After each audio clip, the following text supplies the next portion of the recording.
সুন্দর একটা এরকম পিৎজা আর মানে দেখতে যে কত সুন্দর লাগছে সব দেখতে পাচ্ছেন নিশ্চয়ই। আর এই সবজিগুলোও তো ভালো সেদ্ধ হয়ে গেছে। এবার আপনাদেরকে কেটে দেখালাম, এই দেখুন, এই দেখুন কীরকম হয়েছে। আর পিৎজার বেসটা দেখুন, আর পিছন দিকটা দেখুন, পিছন দিকটা একটুও পুড়ে যায়নি, কত সুন্দরভাবে হয়েছে দেখুন। আর পিৎজার বেসটা দেখুন, দারুণ সুন্দর হয়েছে কিন্তু। তো চলুন কীভাবে আমরা এই পিৎজাটা বানাচ্ছি, পিৎজাটা বানানো শুরু করে দিই। নমস্কার বন্ধুরা, জঙ্গলমহল ভিলেজ ফুডে আপনাদের সকলকে স্বাগত। বড়দের প্রণাম এবং ছোটদের ভালোবাসা জানাই। আশা করি সবাই ভালো আছেন। আজকে আমি চলে এসেছি একটি ভিন্ন স্বাদের রেসিপি দিয়ে। তা আজকে আমি যে রেসিপিটা আপনাদের সঙ্গে শেয়ার করব, প্লিজ আপনারা প্রথম থেকে শেষ পর্যন্ত ভিডিওটা দেখুন। আজকে আমি ভেজ পিৎজা রেসিপিটি আপনাদের সঙ্গে শেয়ার করব, তো আপনারা প্লিজ প্রথম থেকে শেষ পর্যন্ত ভিডিওটা দেখুন।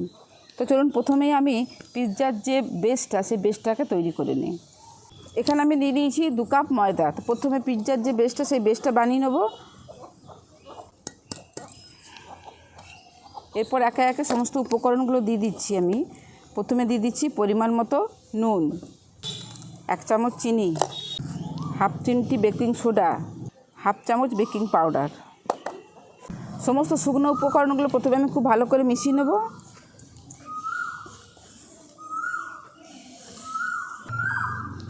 দেখুন সমস্ত শুকনো উপকরণগুলো খুব ভালো করে মিশিয়ে নিয়েছি। হোক না,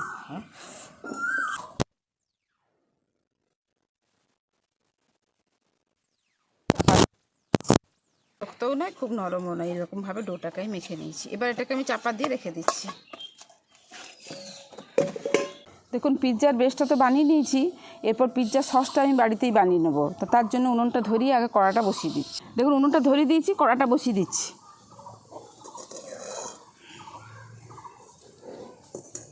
কড়াতে দিয়ে দিচ্ছি জল।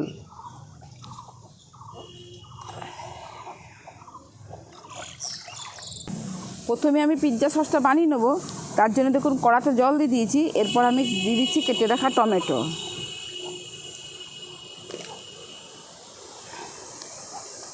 এর সাথেই দিয়ে দিচ্ছি ছোটো ছোটো টুকরো করে কেটে রাখা আদা।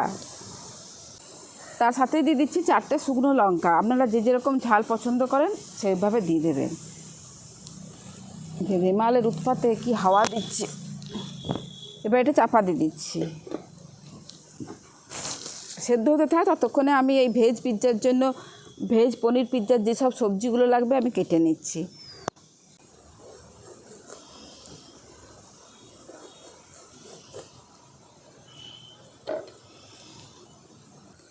ঢাকাটা খুলে দেখে নিচ্ছি। দেখুন টমেটোগুলো খুব ভালোভাবে সেদ্ধ হয়ে গেছে। দেখুন টমেটোগুলো সেদ্ধ হয়ে গেছে। এরপর এটাকে আমি নামিয়ে নিচ্ছি।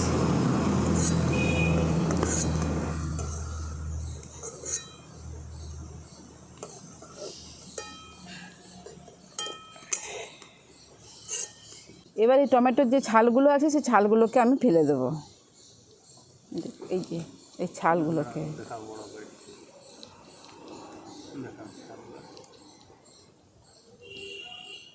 এই যে টমেটোর ছালগুলো আছে সেই ছালগুলোকে আমি তুলে ফেলে দিচ্ছি।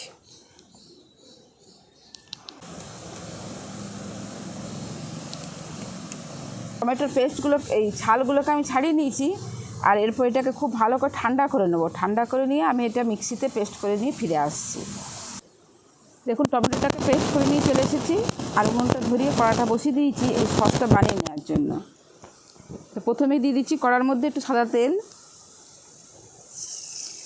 বৃষ্টি পড়ছে, জল পেয়ে গেল, ফোটা ফোটা, খুব কম কম। এবার এটা ফড়ফড় করতে শুরু করবে তেলটা গরম হয়ে গেছে। আর এইদিকে আমি যে টমেটোটা পেস্ট বানিয়ে রেখে নিয়ে এসেছি সেই টমেটো পেস্টটা দিয়ে দিচ্ছি।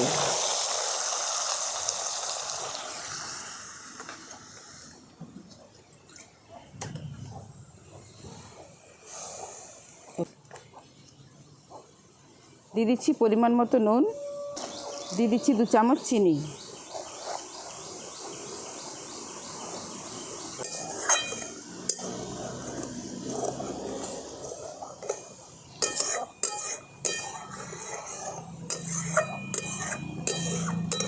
দেখুন সসটা খুব ভালোভাবে ফুটিয়ে নিয়েছি আর অনেকটা ঘন হয়ে এসছে।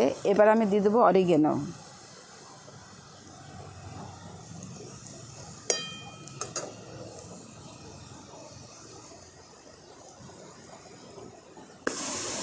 এর সাথে দিয়ে দিচ্ছি চিলি ফ্লেক্স।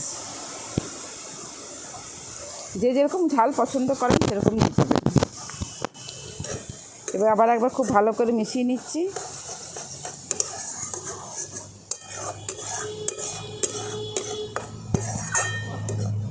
এর সাথে দিয়ে দিচ্ছি হাফ চামচের মতো সয়া সস।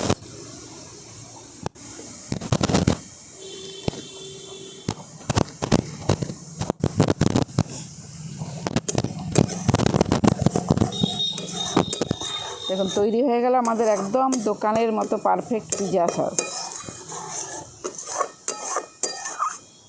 সব কিছু ভালো করে মিশিয়ে নিই। তৈরি হয়ে গেল আমাদের একদম দোকানের মতো পিৎজা সস। কী সুন্দর লাগছে দেখতে সসটা। দোকানের মতো পিৎজা সস তৈরি হয়ে গেছে। এই দেখুন। এবার এটাকে আমি নামিয়ে নিচ্ছি। সমস্ত কিছু রেডি করে নিয়ে চলে এসেছি। এবার চাপাটা খুলে দেখে নিচ্ছি। এটা প্রায় আমি 1 ঘন্টা হয়ে গেছে। এবার চাপাটা খুলে দেখে নিচ্ছি। দেখুন ডোটা কতটা ফুলেও গেছে। এবার হাত দিয়ে আমি একটুখানি মেখে নিচ্ছি। এবার এটা থেকে একটা ডো তৈরি করে নিচ্ছি।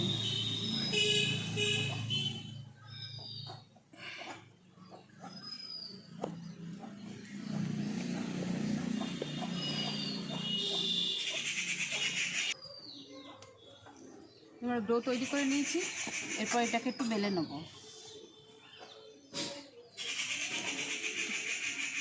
আটা দিয়ে দিয়েছি। এরপর এটাকে আমি একটুখানি বেলে নেব।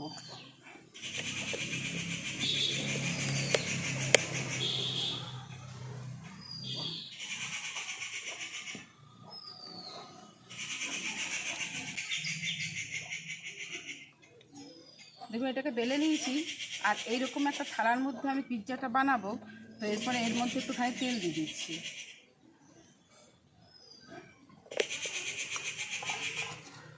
তেলটা ভালো করে চারদিকে দিয়ে দিচ্ছি।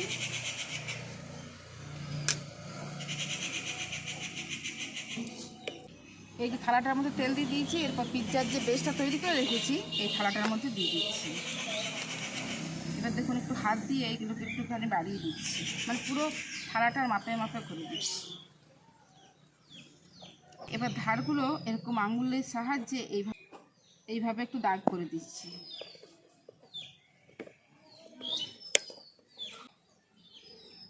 যাতে করে এই সসটা দিলে সসটা না বেরিয়ে যায় আর কি। এবার আঙুলের সাহায্যে এরকম করে দাগ করে দিয়েছি। দেখো একটা কাঁচা চামচ নিয়েছি, কাঁটা চামচটা দিয়ে এইভাবে দাগ করে দেবো। এই দাগটা করে দিলে কি হবে, এটা ফুলে যাবে না গোল হয়ে।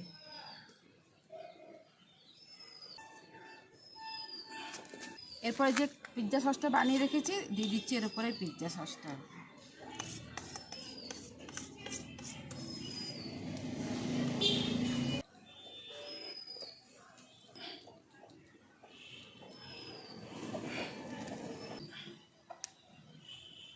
দেখুন পিৎজা সসটা চারদিকে দিয়ে দিয়েছি। চিজের টুকরো নিয়ে নিয়েছি। এই চিজটাকে আমি এই গ্রেট করে দিয়ে দেবো চারদিকে।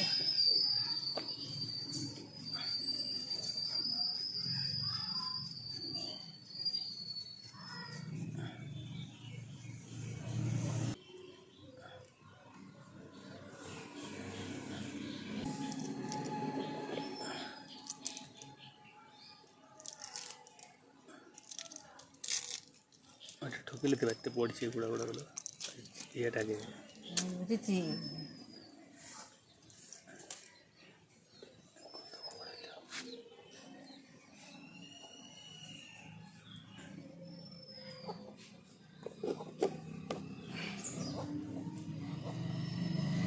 দেখুন চিজটাকে আমি দিয়ে দিয়েছি। এরপরে যে আমি এগুলো কেটে রেখেছি ক্যাপসিকাম, টমেটো আর পনির, যেহেতু আমি এটা পনির পিৎজা করছি তার জন্য আমি পনিরের টুকরোগুলো কেটে রেখেছি।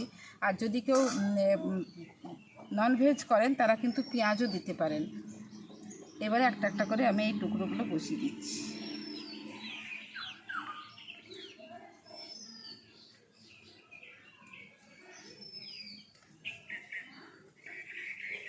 টমেটোর অবশ্যই বীজগুলোকে বাদ দিয়ে দেবেন।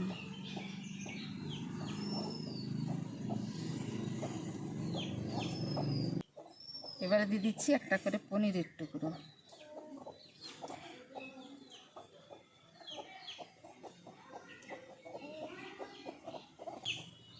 কি সুন্দর লাগছে না দেখতে। এমনিতেই বাড়তি যেগুলো আছে এগুলোকেও আমি দিয়ে দিচ্ছি এই সাইডে সাইডে।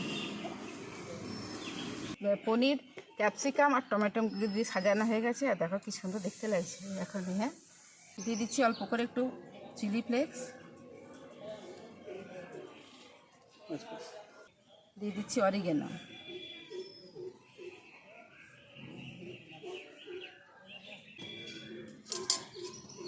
এবার এর উপরে আমি আরও একটু পনির, এই চিজ গ্রেট করে দিচ্ছি। আমার খালি পনিরই বলা হয়ে যাচ্ছে।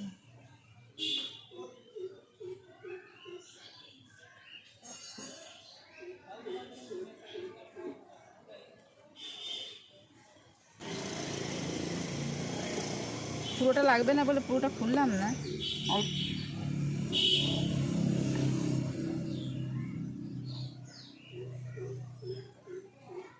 আমি এই কড়ার মধ্যে স্টিমে এই পিৎজাটা বানাবো।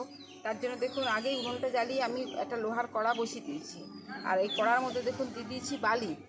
এরপরে এই যে এরকম একটা স্ট্যান্ড নিয়েছি, স্ট্যান্ডটা এখানে বসিয়ে দিচ্ছি।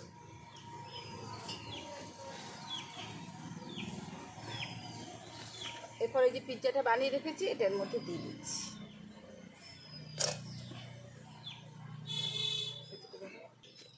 থালাটা এই স্ট্যান্ডটার উপরে বসিয়ে দিয়েছি। আর এটা আগের থেকেই মানে হিট করতে আমি দিয়ে দিয়েছিলাম, প্রি হিটে দিয়ে দিয়েছিলাম। মোটামুটি বেশ ভালোই গরম হয়ে গেছে। এরপর এটাকে আমি একটা চাপা দিয়ে দিচ্ছি।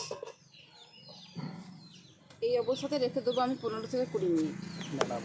আর এই সময় জালটা কিন্তু ওই আগের থেকে বসিয়ে দেওয়ার কারণে কি হয় যে এই উনুনের মধ্যে একটা আগুনের তৈরি হয়, সেই আগুনের আঁচেতে কিন্তু এটা খুব ভালো হয়।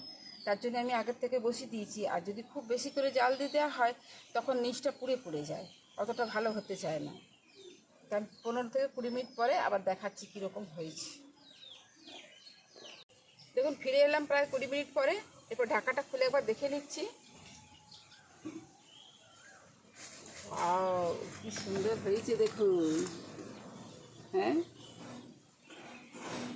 এটাকে আবার নামিয়ে ঠান্ডা করে নিচ্ছি।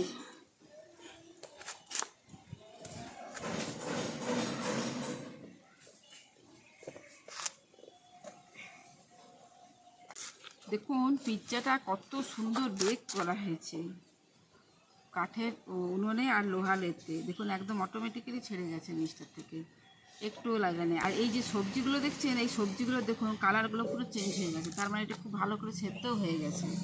এই যে দেখুন ক্যাপসিকাম, টমেটো, এই দেখুন এইগুলো সব কালারগুলোই চেঞ্জ হয়ে গেছে, মানে এটা খুব ভালো করে সেদ্ধও হয়ে গেছে। আর কত সুন্দর পিৎজাটা তৈরি হয়ে গেছে। আর খুব ভালো করে সেদ্ধও হয়েছে, সমস্ত সবজিগুলোর কালারটা পুরো চেঞ্জ হয়ে গেছে। এরপর কেটে আমি দেখাচ্ছি আপনাদেরকে কতটা সুন্দর হয়েছে।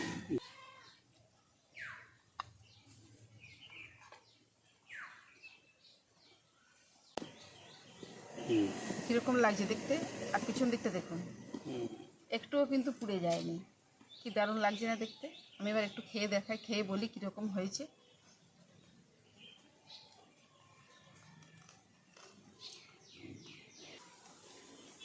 সুপার, দারুণ দারুণ। কিনে খাওয়ার কোনো দরকার নেই, সত্যিই দারুণ সুন্দর হয়েছে খেতে। খাবে তো বলে দাও খাওয়াটা দেখাবো, বলো কীরকম হয়েছে খেয়ে। দারুণ সুন্দর টেস্ট হয়েছে। দেখুন আজকের রেসিপি আপনাদের কীরকম লাগলো অবশ্যই কমেন্ট করে জানাবেন। আর বাড়িতে এইভাবে বানিয়ে নেবেন। আমি আজকে নিরামিষ পিৎজা বানিয়েছি, নিরামিষ পনির পিৎজা বানিয়েছি। তা আপনারা এখানে চিকেন দিয়েও বানিয়ে নিতে পারেন। বাড়িতে যখন এরকম পিৎজা বানানোই যায় দোকান থেকে, আর বেশি বেশি টাকা দিয়ে কিনে খাওয়ার কোনো দরকার নেই। এবং এটা হয়তো স্বাস্থ্যসম্মত, মানে বাড়িতে তৈরি জিনিস তো আপনারা প্লিজ বাড়িতে এইভাবে বানিয়ে খেয়ে দেখবেন। ভালো লাগলে জঙ্গলমহল ভিলেজ ফুড চ্যানেলটিকে লাইক, কমেন্ট, শেয়ার করবেন এবং প্লিজ সাবস্ক্রাইব করে দেবেন। পাশে থাকা বেল আইকনটি প্রেস করবেন সবার আগে নোটিফিকেশান পাওয়ার জন্য। প্রত্যেকেই ভালো থাকবেন, সুস্থ থাকবেন, সাবধানে থাকবেন। আজকের ভিডিওটা আমি এখানেই শেষ করছি। আবার আপনাদের সঙ্গে দেখা হবে পরবর্তী আরেকটি ভিডিওতে।